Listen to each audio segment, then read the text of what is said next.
Hello friends, welcome in the innovative classes अड्डा में। तो जैसे कि हम लोग अभी देखे थे प्रिस्क्रिप्शन, तो उसमें हम लोग देखे थे उसके पार्ट्स एंड उसके टाइप्स कितने टाइप्स के होते हैं। 2 टाइप्स का बताया था मैं, कंपाउंडिंग नॉन कंपाउंडिंग। और फिर उसमें एक पार्ट्स और बच गया है, मतलब handling of prescription and error in prescription. तो आज हम लोग देखेंगे क्या कहते हैं हैंडलिंग ऑफ प्रिस्क्रिप्शन। और उसमें हम क्या कहते हैं, इसके पिछले वाले लेक्चर में हम आप लोगों को बताए थे एब्रिएशन, जो शॉर्ट फॉर्म होता है प्रिस्क्रिप्शन पे लिखा हुआ डॉक्टरों का, मतलब क्या कहते हैं डोज के बारे में कि टाइम ऑफ डोज का जो शॉर्ट फॉर्म होता है उसके बारे में बताया था। तो आई होप कि वो आप लोग राइट कर लिए होंगे और लर्न कर लिए होंगे। तो आज हम लोग देखते हैं हैंडलिंग ऑफ प्रिस्क्रिप्शन। तो हैंडलिंग ऑफ इसमें कितने टाइप्स होते हैं। हैंडलिंग ऑफ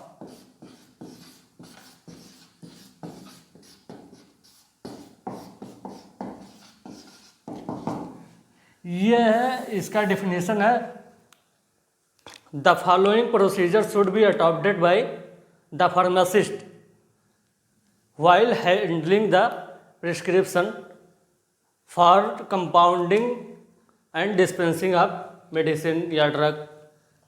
तो क्या कहते हैं, और इसमें टाइप्स कितने आते हैं आपके, इसमें 6 स्टेप होते हैं। जो क्या कहते हैं अगर कोई भी पेशेंट या कोई भी पर्सन आपके पास फार्मासिस्ट के पास प्रिस्क्रिप्शन लेके आता है तो उसके पास 6 स्टेप होते हैं, जिसमें से उसको पहली मिलता है रिसीविंग प्रिस्क्रिप्शन को, वो रिसीव किया। इसमें आता है अगर प्रिस्क्रिप्शन किसी भी फार्मासिस्ट को रिसीव किया तो वो क्या क्या एक्टिविटी कर सकता है और क्या क्या एक्टिविटी नहीं कर सकता है, इसके बारे में देखते हैं। तो अगर प्रिस्क्रिप्शन फार्मासिस्ट के पास गया तो वो पहले बात तो उसको जैसे मिला पेपर, तो ये तो है नहीं कि देखने के बाद फ़ौरन उसका फेशियल एक्सप्रेशन या कुछ शॉक में चला जाए, जिससे क्या कहते हैं सामने वाला जो भी लेके आया है पेशेंट उसको कुछ अजीब सी बिहेवियर उसके साथ करने लगे। उसको एकदम नॉर्मल, एज ए नॉर्मल, भले ही उसको पता हो कि इसको क्या डिजीज़ है क्या नहीं डिजीज़ है इसकी, तो मतलब ऐसा बिहेव करना है कि उसको क्या कहते हैं उसके बारे में ज़्यादा कुछ पता नहीं है, ठीक है। कुछ मेडिसिन ऐसी होती है कि जैसे मान लीजिए कोई कैंसर का पेशेंट आया, क्रिटिकल सिचुएशन वाला, अगर फार्मासिस्ट के पास गया तो उसको तो पता ही है कि ये क्या कहते हैं कैंसर की ड्रग्स है।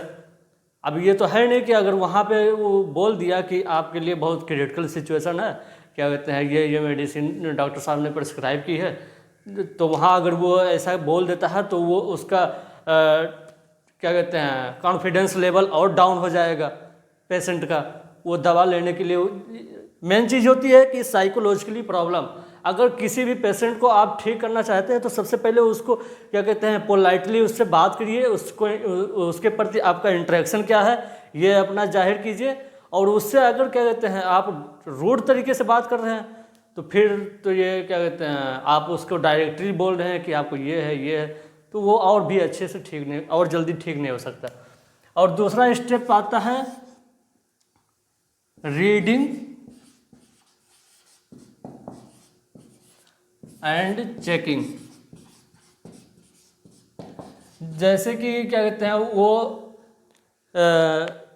चेक करे कि स्पेलिंग वगैरह उसकी क्या कहते हैं ड्रग्स की जो लिखी गई है स्पेलिंग, और उसका प्रिस्क्रिप्शन पे डेट मेंशन की गई है कि नहीं की गई है, और प्रिस्क्रिप्शन वो ऑथेंटिक है या नहीं है, किसी डॉक्टर के द्वारा प्रिस्क्राइब की गई है कि नहीं की गई है, प्रिस्क्रिप्शन पे रजिस्ट्रेशन नंबर है, डॉक्टर का टेलीफोन नंबर है, ये सब चीज़ें है कि नहीं है। और उसमें क्या कहते हैं अगर कुछ स्पेलिंग में उसको मिस्टेक है कि ऐसा लगता है कि हाँ ये स्पेलिंग मुझे समझ में नहीं आता है, तो फार्मासिस्ट जो एक फार्मेसी पे कम से कम 2-3 फार्मासिस्ट होते ही हैं, तो अपने सीनियर फार्मासिस्ट से वो संपर्क करे, कंसल्ट करे, पूछे कि ये क्या लिखा है। अगर उनको भी नहीं समझ में आ रही है तो फिर क्या कहते हैं डॉक्टर के पास जो टेलीफोन नंबर है उसके थ्रू क्या कहते हैं उससे पूछ सकता है कि वो क्या कहते हैं जो प्रिस्क्रिप्शन है इसमें जो ड्रग्स लिखी गई है इसका शॉर्ट मुझे समझ में नहीं आ रहा, ये क्लियर कर दीजिए। तो ये सब चीज़ें होती हैं, उनको चेक करके ही देना होता है। और फिर तीसरे नंबर पे आता है कलेक्शन ऑफ मटेरियल।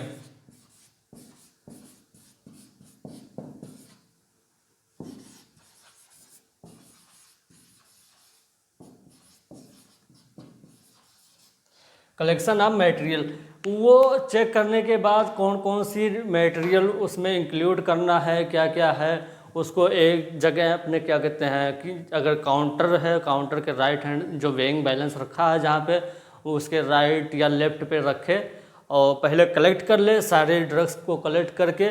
फिर आता है तीसरे नंबर पर, चौथे नंबर पे आता है आपका वेइंग ऑफ मटेरियल।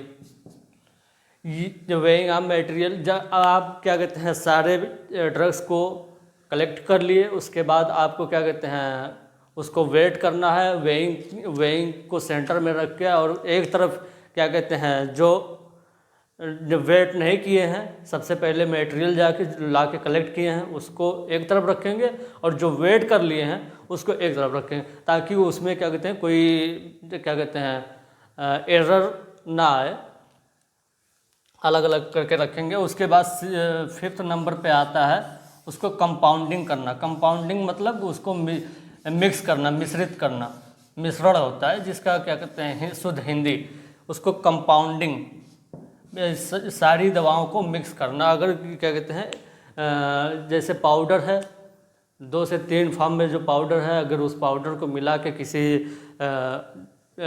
पाउच में या पुड़िया में मिला के जो दिया जाता है उस तरह से अगर है मेडिसिन प्रिस्क्राइब की गई है तो पहले उस मटेरियल को इकट्ठा करेंगे, फिर उसको क्या कहते हैं वेट करेंगे, फिर कंपाउंडिंग उसको मिलाएंगे।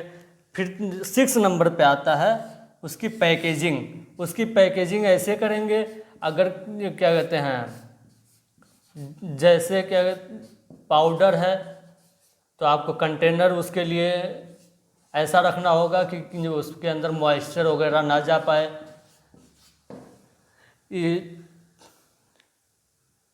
पैकेजिंग एंड लेबलिंग,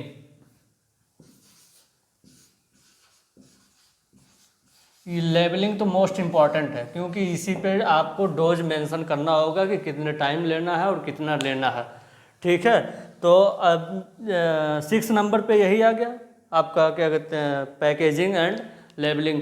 तो ये हो गए क्या कहते हैं हैंडलिंग ऑफ प्रिस्क्रिप्शन, जो क्या कहते हैं फार्मासिस्ट को अपने अंदर क्या कहते हैं इनबिल्ट करना है पेशेंट के प्रति और प्रिस्क्रिप्शन के प्रति। अब इसमें क्या क्या प्रिस्क्रिप्शन में क्या क्या एरर हो सकते हैं, तो एरर इन प्रिस्क्रिप्शन वो भी हम लोग क्या कहते हैं जस्ट अभी देख लेते हैं इसके जस्ट बाद।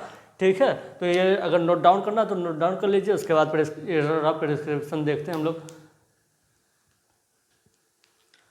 तो चलिए फ्रेंड्स, ये क्या कहते हैं अभी हम लोग देखे हैं हैंडलिंग ऑफ प्रिस्क्रिप्शन, देन अब उसको क्या कहते हैं देख लेते हैं एरर इन प्रिस्क्रिप्शन। प्रिस्क्रिप्शन में क्या क्या एरर हो सकते हैं।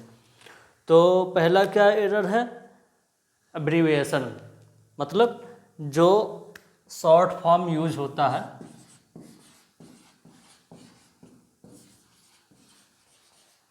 शॉर्ट फॉर्म जो यूज होता है मेडिसिन में, जैसे पीसीएम लिखा है, एलसीजेड, लियोसिट्रिजिन, ये सब क्या कहते हैं, और डोज के टाइम ऑफ डोज, ये सब जो शॉर्ट फॉर्म यूज किए जाते हैं इसमें आते हैं। पहला अगर क्या कहते हैं अच्छे से समझ में नहीं आता उसमें तो इसको एज ए एब्रिविएशन इसको भी एक एरर के रूप में ही मानेंगे प्रिस्क्रिप्शन में।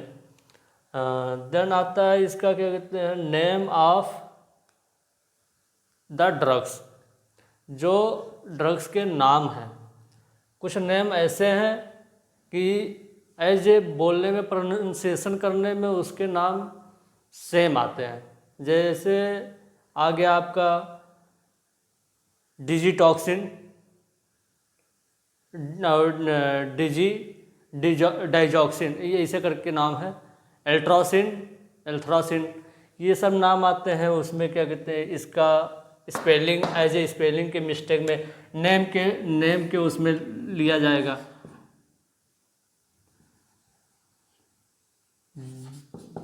डिजिटॉक्सिन, डिजॉक्सिन, ये एज ए बोलने में ऐसा लगता होगा सिमिलर है, बट क्या कहते हैं, इसके क्या कहते हैं इफेक्ट अलग अलग होते हैं। ठीक है, तो और इसमें क्या कहते हैं, स्ट्रेंथ ऑफ द प्रिपरेशन को, कुछ ड्रग्स ऐसे होते हैं कि जिनकी स्ट्रेंथ अलग अलग होती है।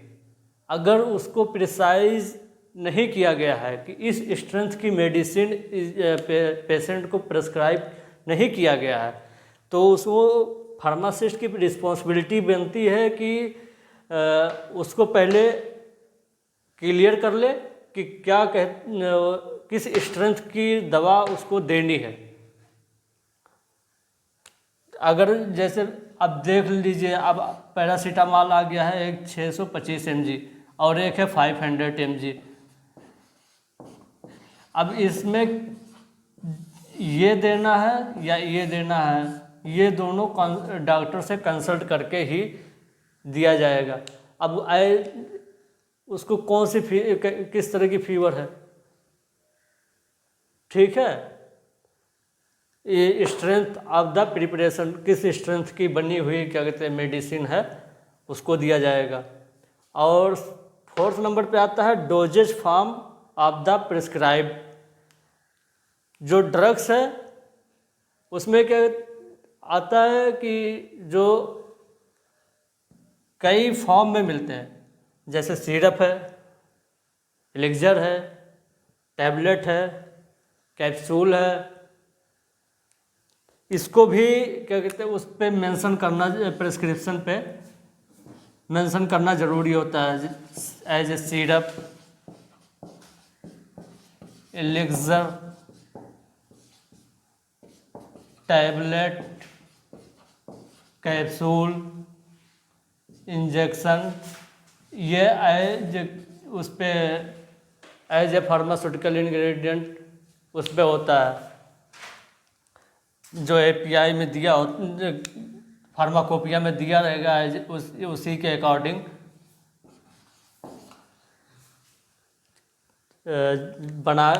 उसी के अकॉर्डिंग जो बना होता है। और इसी जैसे सिरप है ओरली लेना, एलिक्जर ओरली लेना, सपोजिटरी इसी में आता है। सपोजिटरी ये एनस के थ्रू, वेजाइना के थ्रू वहाँ से लिया जाता है। और इंस्ट्रक्शन टू द पेशेंट को क्या क्या इंस्ट्रक्ट किया जाता है, किस किस टाइम से कौन कौन सी दवा लेनी है, खाने के बाद कौन सी लेनी है, खाने से पहले कौन सी लेनी है, सोने से पहले कौन सी लेनी है, सुबह खाली पेट कौन सी लेनी है, ये सब, और किस रूट से लेनी है, ये सब मेंशन किया जाता है, इंस्ट्रक्ट किया जाता है पेशेंट को। अगर वो भी क्या कहते हैं इसको नोटिस नहीं करता है, अच्छे से नहीं समझता है, ये भी एक एरर के रूप में ही आता है। जैसे क्या कहते हैं उसकी सॉर्ट ऑफ स्ट्रेंथ, क्या डिजीज का जो सॉर्ट ऑफ हीलिंग जिसे कहेंगे, उसको जल्दी हीलिंग नहीं होगी। जाहिर सी बात है, जब आप क्या कहते हैं जिस टाइम से आपको बताया जाएगा खाना खाने के लिए, उस टाइम पे आप नहीं खाएंगे तो आपके अंदर एनर्जी की लॉस तो होगी, एनर्जी रहेगा ही नहीं। ऑफकोर्स है, वो तो अंडरस्टूड है, सबको समझ में आना चाहिए कि हाँ, हमें अगर ठीक होना है तो डॉक्टर जिस हिसाब से बताएगा दवा लेने के लिए, हम उसी हिसाब से दवा लेंगे। अगर नहीं उस टाइम पे ले रहे हैं, नहीं वो उस तरह से ले रहे हैं। अब जैसे अगर क्या कहते हैं आपके पास है टैबलेट, तो वो आप सिरिंज इंजेक्शन के थ्रू थोड़ी ले सकते हैं। आपके पास है सपोजिटरी, उससे आप ओरली थोड़ी ले सकते हैं। ये सब होती हैं चीज़ें जो पेशेंट भी अपना क्या कहते हैं रिस्पॉन्सिबल होते हैं एरर में। और इनकम्पैटिबिलिटी, इसमें आता है क्या कहते हैं, दो दवाएं, कोई ऐसी दो दवाएं हैं जो एक साथ नहीं ली जा सकती। जैसे टेट्रासाइक्लिन, वो दूध के साथ नहीं ली जा सकती।